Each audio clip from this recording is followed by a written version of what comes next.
नमस्कार। कैसे हो आप? उम्मीद करता हूं कि आप सब ठीक होंगे। अपनी जिंदगी को बहुत अच्छे तरीके से चला रहे होंगे। जिंदगी जीने के लिए है, जिंदगी आनंद के लिए है, जिंदगी खुशियां बांटने के लिए है और जिंदगी खुशियां मनाने के लिए है। जिंदगी को सही तरीके से चलाने के लिए परम पिता परमात्मा ने हमें कई ड्यूटी सौंपी हैं। अगर हम उन ड्यूटीज को अच्छे तरीके से कर रहे हैं तो हम आनंद में जिंदगी को जी रहे हैं। अगर हम निराश हैं, हताश हैं, अवसाद में हैं, तनाव में हैं, तो जिंदगी नर्क है। जिंदगी को बेहतर बनाइए, जीने का ढंग सीखिए, अपने आहार व्यवहार, अपने लाइफस्टाइल, अपने खान पान को बदलिए। जिंदगी को अच्छे तरीके से जीने के लिए, जिंदगी जीने के लिए नहीं है, जिंदगी शौक बनाने के लिए नहीं है, जिंदगी कुछ कर गुजर जाने के लिए है।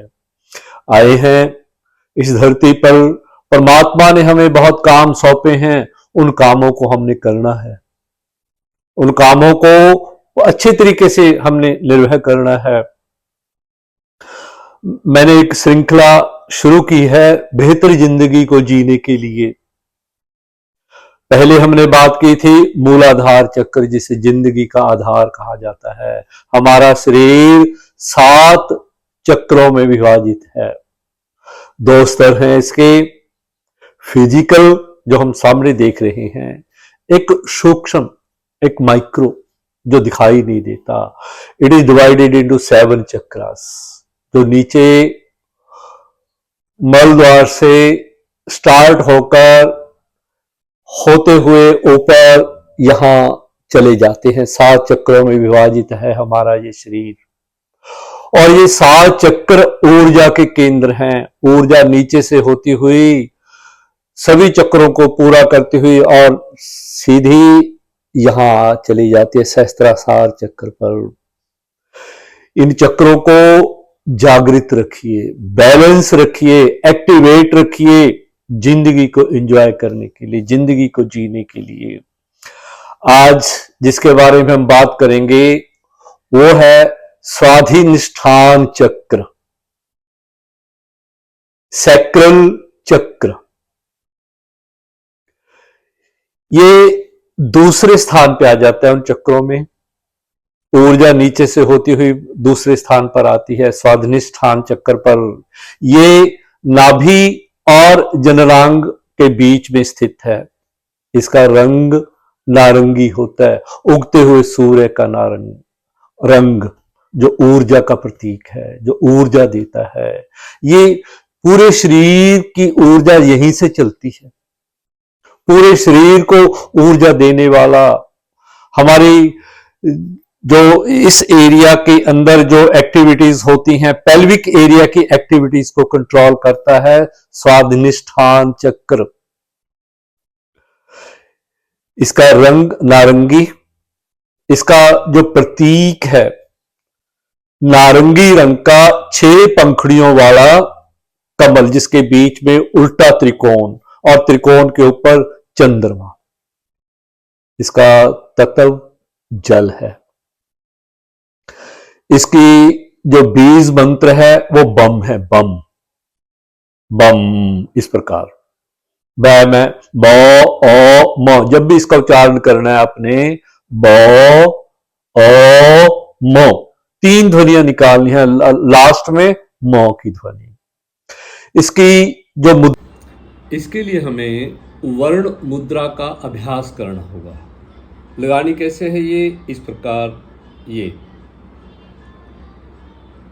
अपनी लिटिल फिंगर को अपने अंगूठे से टच करके इस प्रकार बैठ जाए। लंबे गहरे श्वास लें। ध्यान जो भी आपकी प्रॉब्लम है, या ध्यान स्वाधिष्ठान चक्र पर लगाएं, यानी नाभि और जननांगों के बीच जो जगह है वहां ध्यान लगाएं। वर्ण मुद्रा का अभ्यास करते हुए, जल मुद्रा, वर्ण मुद्रा, या दूसरी मुद्रा है इसकी शक्ति मुद्रा। शक्ति, शक्ति की प्रतीक। जब ये इम्बैलेंस हो जाता है, हम निराश हो जाते हैं, कट जाते हैं भावनात्मक तरीके से लोगों से। भावनात्मक रोग, शारीरिक रोग, मानसिक रोग आ जाते हैं। हम जैसे अपने आप को नकारा समझने लग जाते हैं। ये भावना आ जाती है कि मैं कुछ नहीं कर सकता, आई एम जीरो। ये जो चक्र है, दूसरा चक्र, ये क्रिएटिविटी का चक्र है। जो भी नए नए कार्य हम अपनी जिंदगी के अंदर करते हैं, इसी चक्र के कारण हो पाते हैं। वो ये हमें ऊर्जावान रखता है, एनर्जी गिविंग चक्र है ये, एनर्जी बूस्टर चक्र है ये। जब इम्बैलेंस होता है तो जितनी भी पेल्विक एरिया के अंदर जो बीमारी है, महिलाओं में और पुरुषों में दोनों में,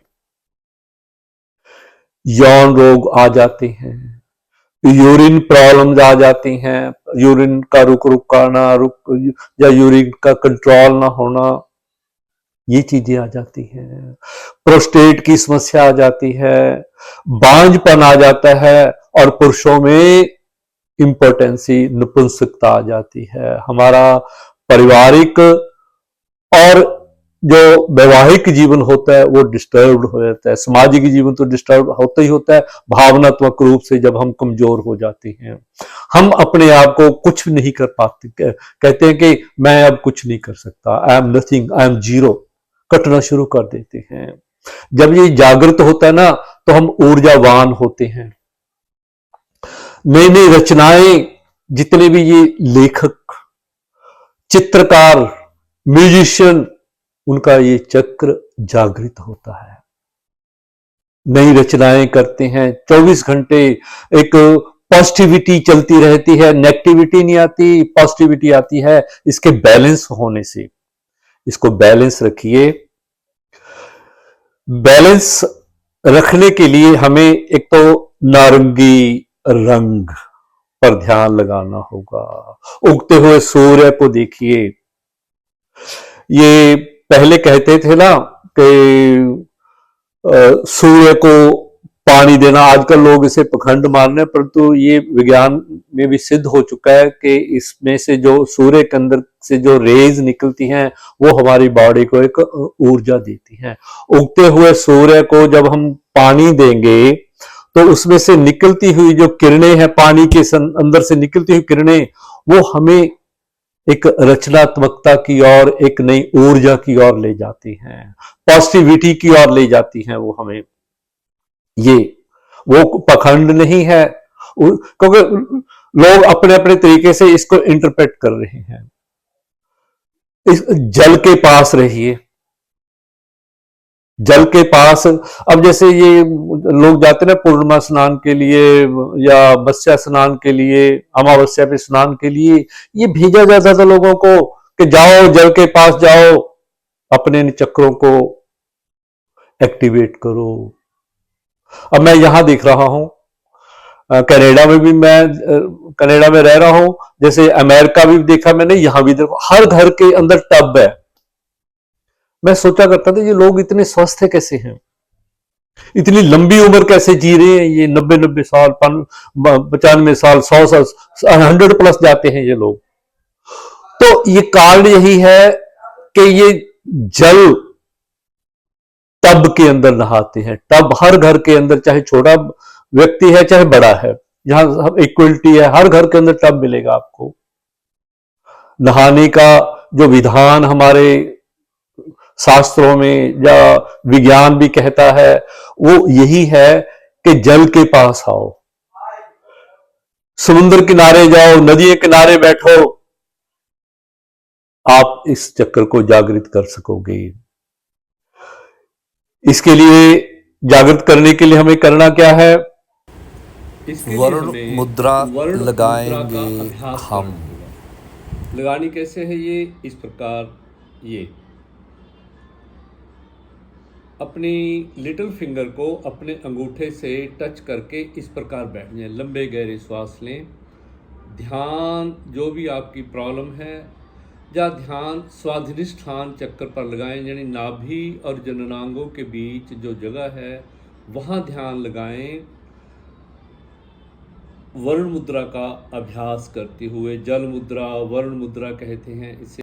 सीधे बैठेंगे, लंबे गहरे सांस लें 5-4 पहले, श्वासों को नॉर्मल करके पद्मासन में, सुखासन में या चेयर पे, जिस भी आसन में जिस जैसे भी आप बैठना चाहते हो उस प्रकार बैठ जाओ, जो आपको कंफर्टेबल लगता है। बम का उच्चारण करना है, बम।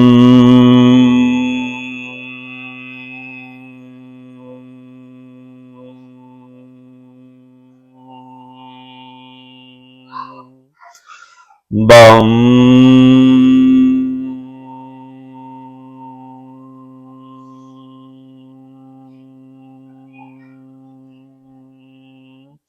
इसको कम से कम 11 बार करें। 11 बार में 2 मिनट हो जाते हैं। वैसे कहा जाता है कि इसको कम से कम 5 मिनट से लेकर 10 मिनट तक करें, इसको अपने इस चक्र को एक्टिवेट करने के लिए। नारंगी रंग पर ध्यान लगाना है। डाइट में नारंगी रंग के जितने भी फल हैं, अनाज हैं या सब्जियां हैं, उनको इंक्लूड कर लें। नारंगी रंग के आसपास रहने की कोशिश करें जब ये प्रॉब्लम्स आती हैं तब।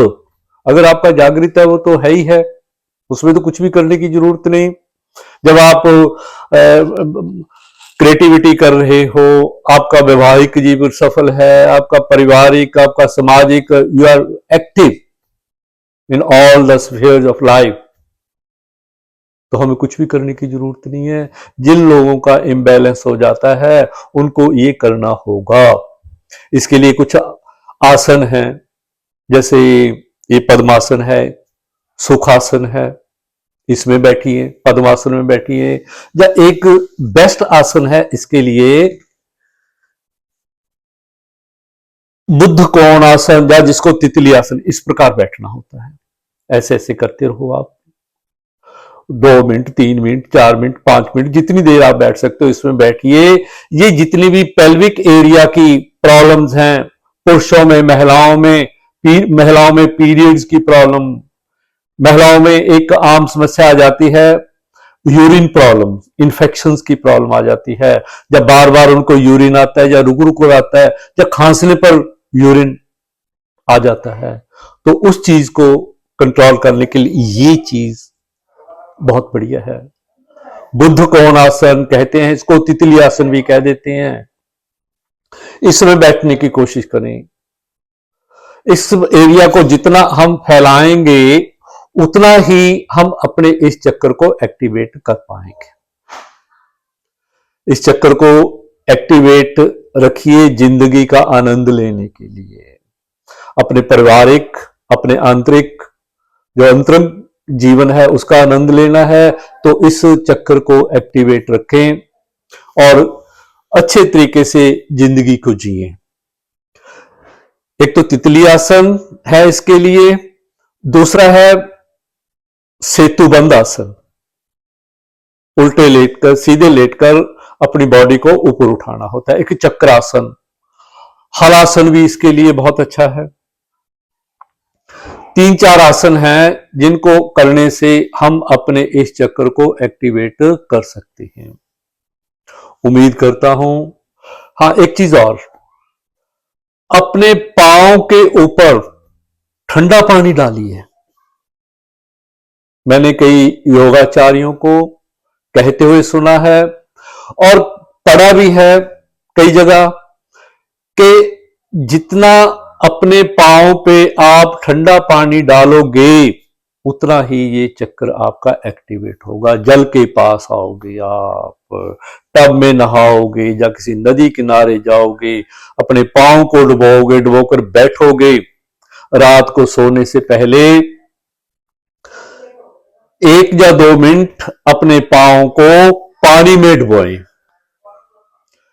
ठंडे पानी में या थोड़ा सा ल्यूक वार्म वाटर के अंदर डुबोकर बैठें, तो आप जितनी भी आपके शरीर के पेल्विक एरिया की प्रॉब्लम है वो खत्म होनी, जैसे नींद ना आना, यहाँ कमर में दर्द रहना, ये यूरिन की प्रॉब्लम्स हैं, प्रोस्टेट की प्रॉब्लम है, वो सारी चीजें आपकी धीरे धीरे आपकी बॉडी से निकलनी शुरू हो जाएंगी।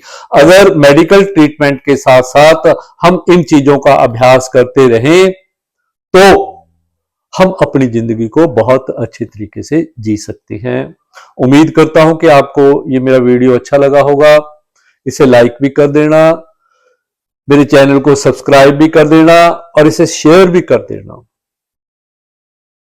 धन्यवाद, नमस्कार, खुश रहें, मस्त रहें, स्वस्थ रहें और खुशियां बांटें।